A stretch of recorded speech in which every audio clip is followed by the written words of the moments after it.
Hello guys and welcome to a new deep value video. Today we're going to deep dive into the financials of INTUIT, ticker symbol INTU. INTUIT is a company operating in the tech industry. As of the 23rd of August 2024, its stock price stands at $665 and it has a market cap of 187 billion.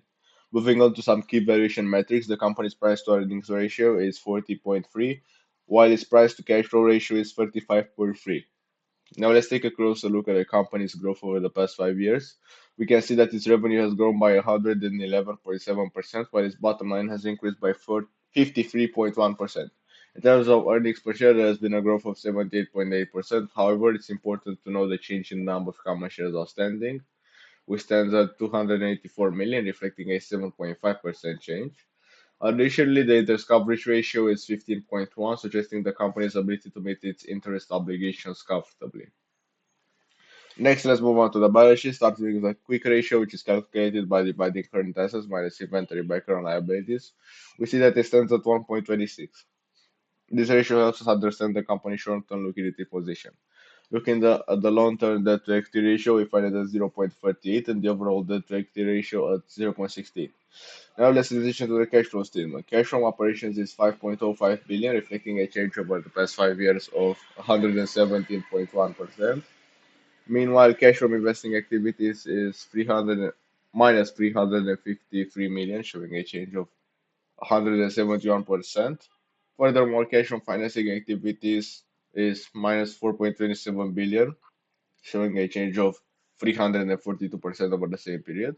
And lastly, free cash flow has grown by 75.5% during the same time, from 2.3 billion to 4.02 billion, and is projected to grow to 6.04 billion in fiscal year 2025. Moving forward, let's look at the return metrics to see how the company is utilizing its resources. The return on equity is 16.6%, the ROI is 16.90%, the ROA is 8.59%, and most importantly, ROIC stands at 10.3%.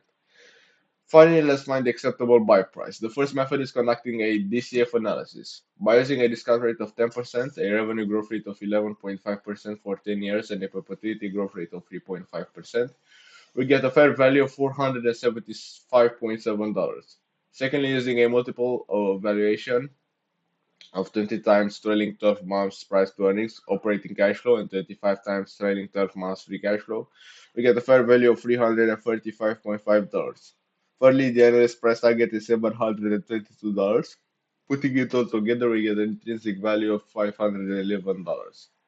And using a 15% margin of safety, we get an acceptable buy price of $434.42, suggesting that the stock at the current levels is overvalued.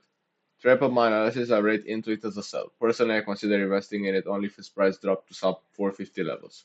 Thank you for watching. If you found this video helpful, please like and subscribe for more deep value analysis. See you in the next video. Bye.